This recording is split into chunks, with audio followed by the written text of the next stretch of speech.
Yay! Hello, hello, hello, everyone. It is Tuesday, time for another Tarot Reviews Day. And so for the month of April, I was away last week, kind of unexpectedly, didn't know that that was going to happen. So I wasn't prepared, as I told you.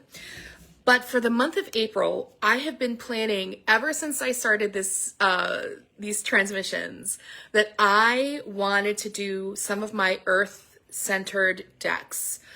And around Thanksgiving, I did the Kantaji Oracle, which is like this deck that has a lot of ecological intelligence. And because there was like this indigenous vibe to it. And so that's why I did that one in November. But I have a few more.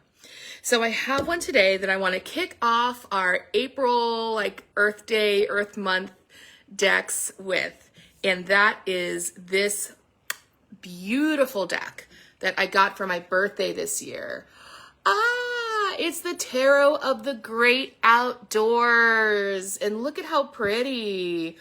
So this deck is by J.Q. Gordon with illustrations by Charisse Stieber. And like, look at this nail. Oh my God. This deck is so cute. It's really pretty. So my friend April got me this deck, and she's very reliable with getting me like the cutest, prettiest decks with like, just like this really gentle kind of like earwiggy, magical, like elf under a mushroom energy. And this one is actually such a perfect gift from her because April and I, when we used to work for the movie theater back in the day, we would do all of these road trips to go to like festivals. We did like a New England trip to see the foliage in one autumn, and stayed with my brother in New Hampshire. And I have had many, many lovely outdoor adventures with April. And just like, it's kind of our dream to literally when we had our way, if the weather was fine enough, we would just like roll out our blankets under a tree somewhere and go to sleep. Like, she's such a nature baby. So this deck is all about national parks. So first of all, this is a really great deck if you're a beginner because they have these handy like helper cards that give you all of the major keywords for the major and minor arcana. So like if you see a court card, if you see a number, what does it mean for that suit, right? And then a little guide, because they do things a little differently with this deck, right? So because this deck is based off of national parks and monuments, it's all based off of like outdoor spaces and sort of the ethics of outdoor spaces.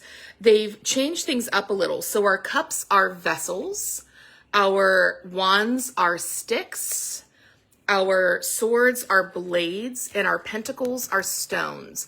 But it still kind of corresponds with the similar elements of like earth, air, fire, and water, right? So they're just giving it some different language, but really, really beautiful artwork here. These colors are just so lovely. Lots of sunrises and sunsets. So the whole thing about this deck is the people who illustrated this deck, they wanted to inspire people to go outdoors.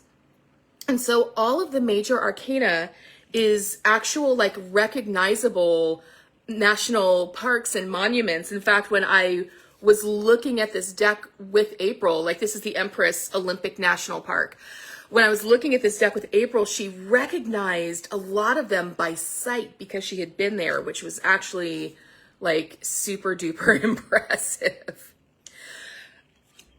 But there's this ethic about being outdoors, this do no harm, take care of animals, clean up after yourself, right? That they also put into the artwork here because they want to kind of instill those ethics into people, give people this sense that Earth is not something just to only go out and see and enjoy, but also while you're going out and seeing and enjoying the Earth, like with all of these natural wonders, there's responsibility to, you know, the ecosystem, you know, while you are part of it. right? This idea that all of it's connected, all of us are part of it, is something that they're really trying to get across in the artwork. So it's just a lot of like really cool art, not just of the outdoors. There's some figural art in it, some animal art in it, just giving you an idea of like the diversity, right? Oh, this is a great one. I'm from Miami, so you guys gotta know that I love my manatees more than friggin', they're the cutest. They're like sea cows. They're just gentle and lovely and just want to hang out, right? So that's why we have to be cool around manatees and around everything. And that's really what they're trying to get across here. And there's also this whole thing about tarot and the outdoors that's about like pathfinding, right? And trusting yourself. And so anytime I think anybody creates a deck, that author, their intentionality really gets kind of baked into the cards, right? And so I feel like it really can affect the qualities of your reading. So people ask me, why do you have, oh my God, why do you collect cards? Why do you have so many? Right? They're not only are they pretty, right? Not only do I appreciate them for the artwork, but there's different intentionality. So for instance, I'm giving a reading to somebody that I don't know much about. I'm going to really choose a deck that is going to lend itself to just sort of like a bland, receptive energy. If I'm reading for somebody who I know is having specific issues, I'm going to choose a deck that might be a shadow work deck, or I'm going to choose a deck that has like high frequency, like transmissions from Pleiadians, you know? So it just depends. There are so many different energies that even though it's the same 78 cards, you could bring into a reading. And then, of course, oracle cards are just a whole different animal. Like, how beautiful is all of this? It's very expressive artwork, I think. It really gives you a sense of space and place. Like, where people are. Like here, where the weather's like, right? With his head down, right? It's very expressive artwork. Even though it might not be like the most... I don't know. It's not like the most exquisitely rendered thing I've ever seen, but there's something about it that's just so expressive, right? And you really need that sort of expression when it comes to, doing a tarot reading. Oh my goodness, how did I mess this up? Like the deck is all wonky. All right, so let's give her a little shuffle-roo and see what kind of message this deck has, has for the collective today. There's one, and I feel like that's enough to actually get started with. All right. Oh my goodness. So we have the Three of Sticks. So this is our suit of fire energy, like creativity and passion.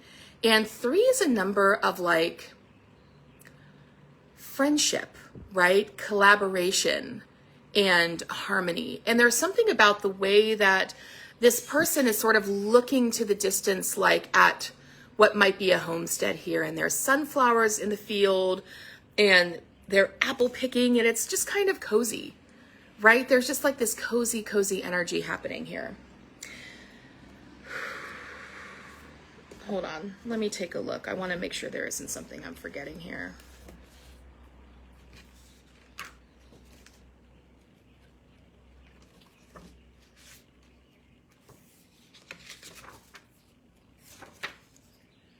Yeah, progress, expansion, foresight, plans progressing steadily, many opportunities for development.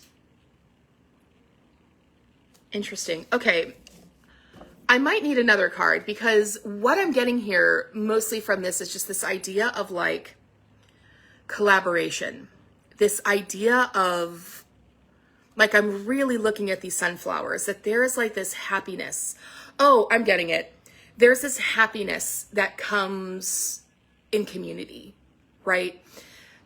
That when you are I'm thinking about like Adrienne Marie Brown, and she's talking about like under the earth and the trees that like link their roots together, right? And they're able to withstand these kind of greater storms. So it's like she sees her homestead and it's in the distance, but even though it's in the distance, she's in a place that is still safe, that still has sustenance. There's a lot of sustenance and abundance around her, right? And so just this idea that like in community, we're able to help provide for each other, that where one person there might be like some sort of a deficiency, another person might be able to provide. It's this idea of interdependence, right? And so if we go back again to those trees linking their roots, and we're thinking about how do we get through these greater storms together? Again, collective reading. So whether we're talking about something personal, something larger, that there is that like if you don't take too much, everyone's going to have enough, right? That kind of ethic there. This feeling that already, oh gosh, something's coming to me. Hold up. Already in your orbit, there are like the right people are already there. And if you just like, they're telling me reach out. She's not reaching out. She's kind of staying still. But like, just stay still and just reach out. And everything that you need is somehow somewhere around you.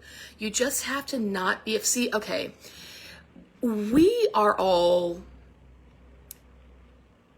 many of us were brought up to bootstrap. Many of us were brought up to feel like you don't have value if you can't do it all yourself, if you cannot provide everything all by yourself, right? That if you go out and you're asking for things, that there's something wrong about that. There's something about that that might make you less. There's something about that that might make you like needy or clingy, right? And I get that when there are people who do nothing but reach out and grab, who lack the ability to provide for themselves, right? That's kind of a different thing. But even still, in many of those cases, there's like some kind of mental health thing that we all need to be thinking about a little bit more.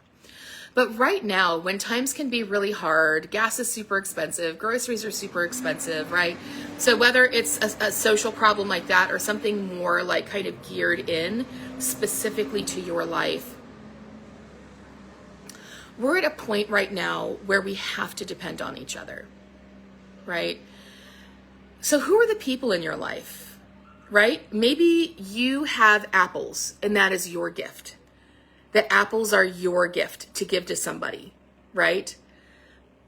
But in return, what if that space in your apple basket gets filled with a gift that they might have for you, right?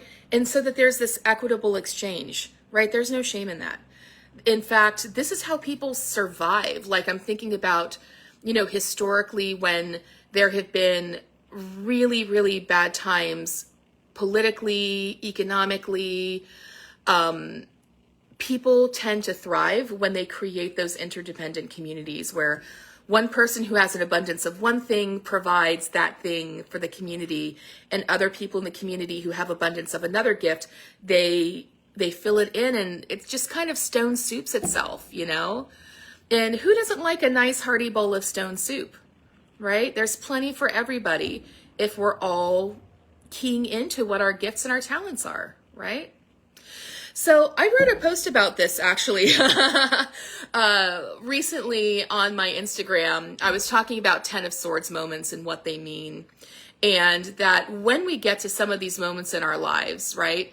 What is our unique gift? What is our contribution? So if you have questions like that, book me. That's kind of one of the things that I do. And I'm like, DM me. I'm more than happy to do a reading or go into the Akashic Records for you and see if you need any assistance. But the fact is all of us has some kind of abundance of something to give.